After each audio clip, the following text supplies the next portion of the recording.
Welcome back to Deciding Iowa. Here we are at part 5 of 6 of our special series on water. I'm Dr. Shawn Ellerbroek, and I'm a cancer scientist, biochemistry professor, school board member, and a House District 57 candidate. And I'm Dr. Emily Boevers. I'm an OBGYN, mother of 3, and a health advocate here in Iowa. So we've learned a lot about sources and efforts to reduce water pollution. The science is very strong, but the translation into clean water has not been realized. We continually hear about spills, reduction of water monitoring funds, and deregulation effort at both the state and especially national levels. It's time to consider some of the compliance obstacles and to question whether volunteer approaches towards nutrient reduction and waste management are sufficient. Agree. Let's start with Wally Taylor and Representative Isenhart and hear their thoughts on the regulation landscape before turning back to Dr. Matt Helmers. But what you're describing here is a much larger facility, chiefly owned by corporate interests, and they have a certain guidelines and plans that they have to follow through, but they may not be doing that depending on how well we survey them. Right. Yeah. What's the penalty if we were to catch them for, releasing too much waste into the waterways? Well, most of the violations have been a spill from the operation itself, where the animals are. For example, maybe a valve breaks and there's a release, or they're transferring the waste to the equipment that eventually spreads the manure, something like that. A sort of one-time incident. What they don't catch, and I think where most of the pollution comes from, is that over-application on the field. To give you a good example of a case that maybe Wally alluded to, in terms of what the hammer is here. A couple of years ago, a cooperative in Red Oak named New Cooperative had a valve break, dumped, I think it was like 50, don't hold me to that word, numerous tons. I think it was several hundred tons, 250 tons of liquid synthetic fertilizer into the Nishnabotna River. Killed over 700,000 fish down to the Missouri border, your 50-mile stretch. Recently, the Attorney General negotiated a settlement of $50,000. That was and a business like that's going to consider it's a cost of doing business, right? The pollution and any fines they may have to pay. And there's been something of an uproar over I would say, the modest penalty that they were forced to pay, given the significance of that spill. And Mr. Isenhart, you anticipated my question because I was going to ask, as a former state representative, how easy or difficult is it for our government to try to regulate some of this behavior? Well, there's been no taste really from the legislative standpoint for further regulatory control. As I said, concept of polluter pays means you pay to prevent or you pay to fix. We don't require people to pay to prevent by requiring certain practices to mitigate the potential for water pollution.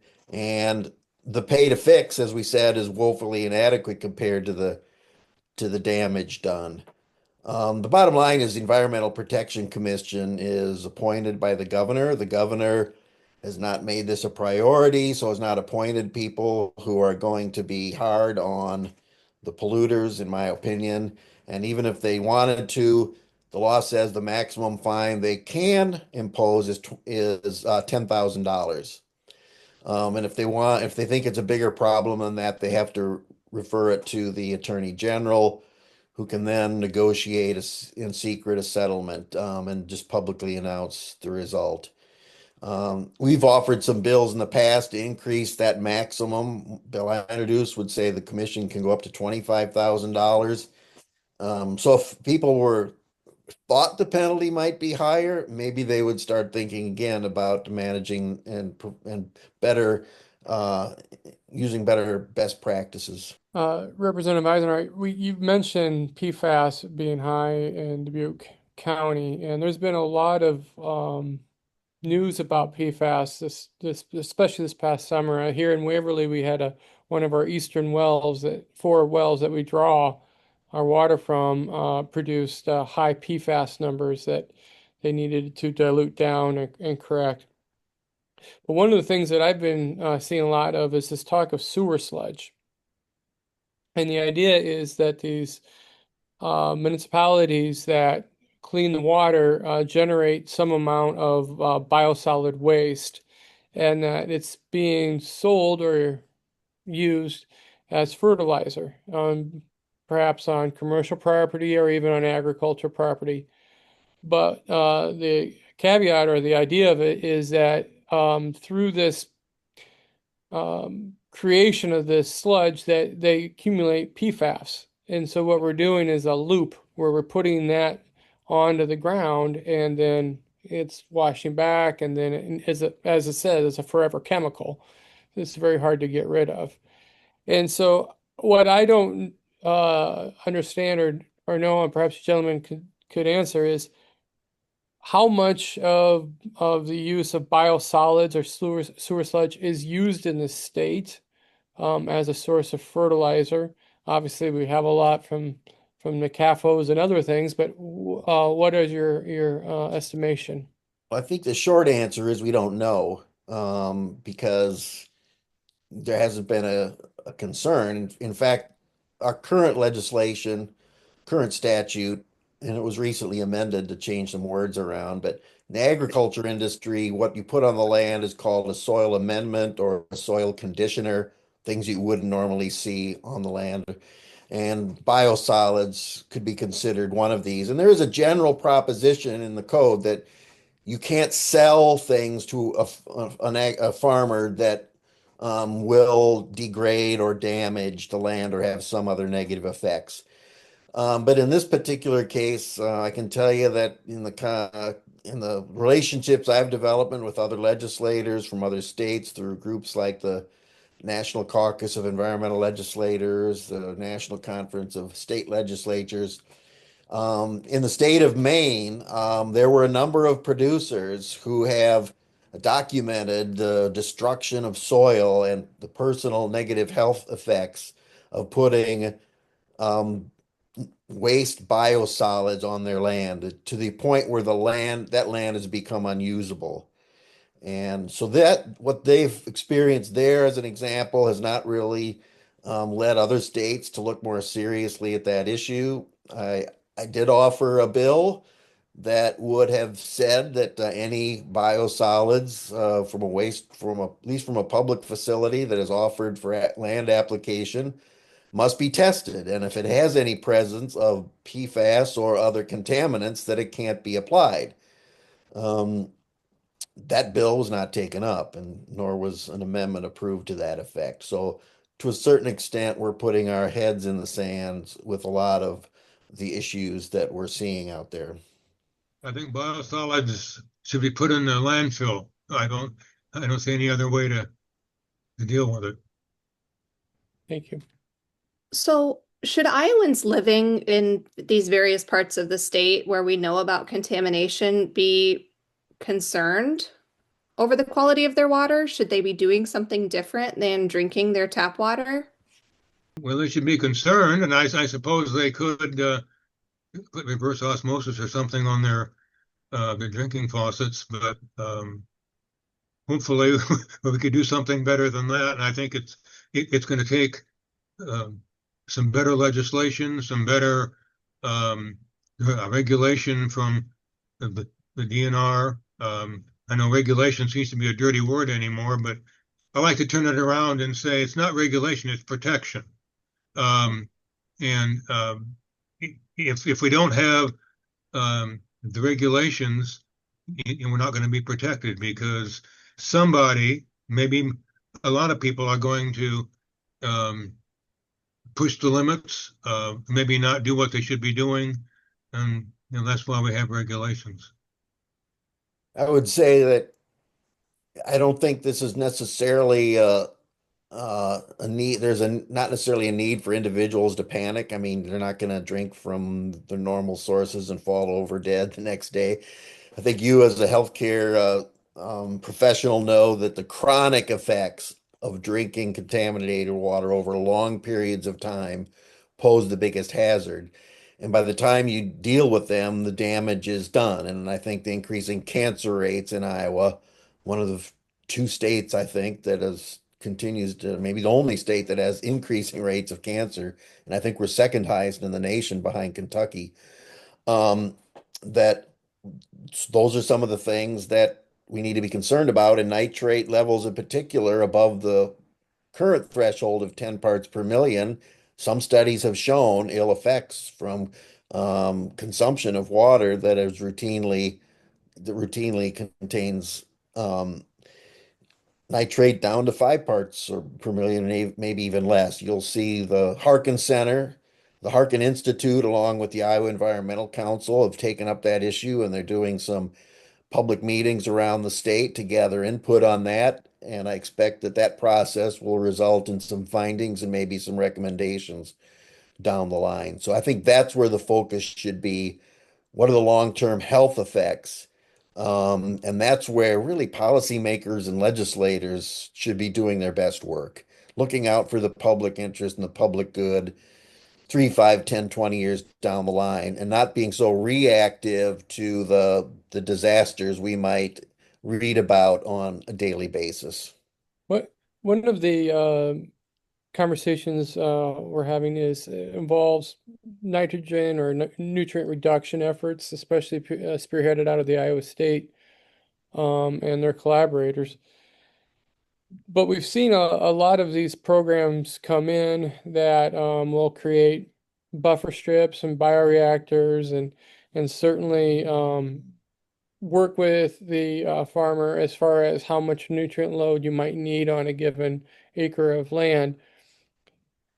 We have been, as far as I can tell, approaching this as a volunteer measure. And it's been that way for about a decade or more. Well, the nutrient reduction strategy came in about 2013 13. or 14, maybe. Okay.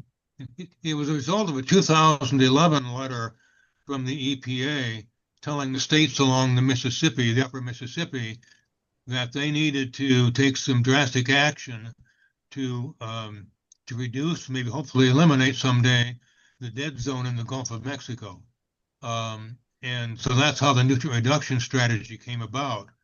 And the folks at Iowa State University, who I don't always defend, did come up with some good scientifically based ways to reduce the nutrients going into the Mississippi River. But it's all voluntary with no real guidelines, no thresholds, no way to know if it's being successful or not.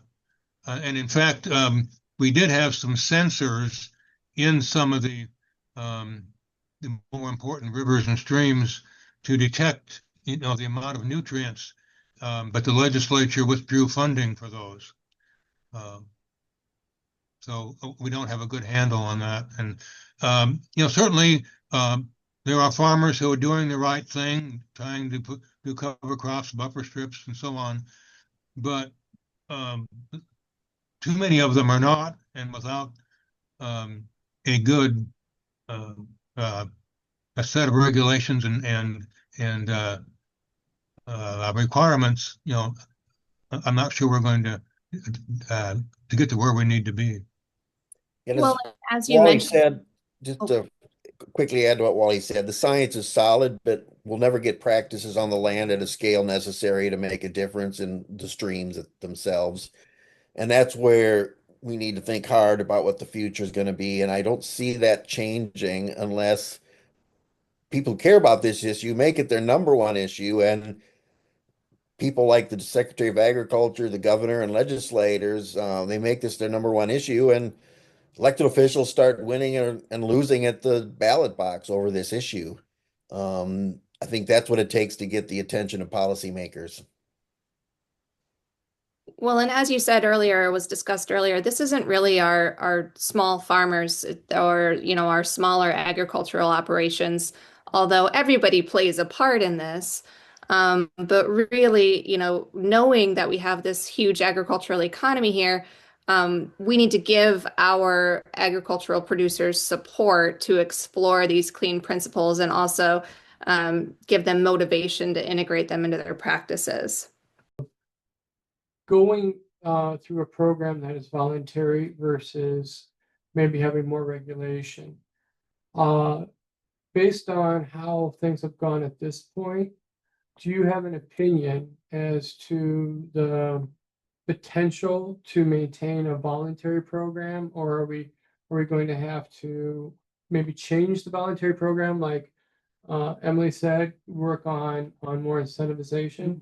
Or what's the future look like? Yeah, I think that, I'm on the science side, not necessarily as much on the policy side, but what I would say is no matter what approach we pursue, we have to see an increase. We want to see an increase in the rate of adoption of these practices and kind of better understanding what some of these barriers are. I think there's, important research around that, how do we what are the best programs to do this, to deliver it?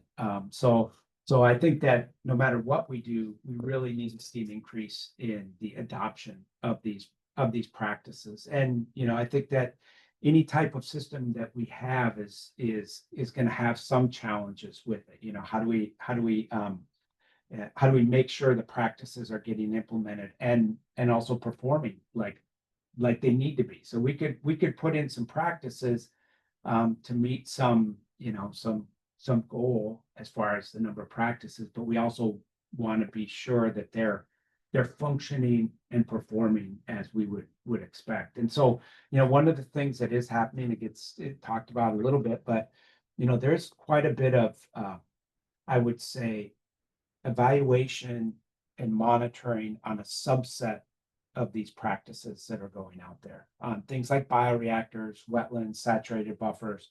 A number of colleagues are, actively, we don't have the resources to monitor every single bioreactor that goes out there, right? But we can monitor kind of a representative subset to make sure that they're performing, or to better understand how we design those into the future, saturated buffers or wetlands, kind of the same way. So, that's one of the things that has been happening is there's been a lot of research, some of it funded by the Iowa Nutrient Research Center, some of it funded by other entities, to try to quantify the performance of this because of these practices as they go out on the landscape, to make sure that they're, performing as we expected when we did the kind of initial science assessment for the nutrient reduction strategy. So if you were pinned, Okay. and somebody asked for a single policy step the state government could take that may have an immediate impact on water health, what would it be? I think that we need to think about how can we have something growing a greater percentage of the year on the Iowa landscape. Now, I don't know, that's not an easy policy decision, but and thinking about how we can do it. Maybe that's cover crops, maybe that's more pasture land instead of units, maybe that's extended rotations, small grains and diversified cropping systems. But none of that comes kind of with a magic wand that next year we could have this in place.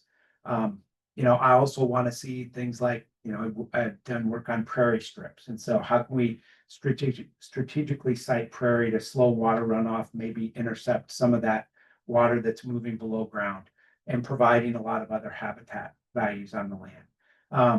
How can we, put wetlands in the right place to provide not only water quality benefit, but a lot of the other benefits that Iowans appreciate, which, habitat, wildlife habitat, waterfowl habitat, pollinator habitat, monarch habitat.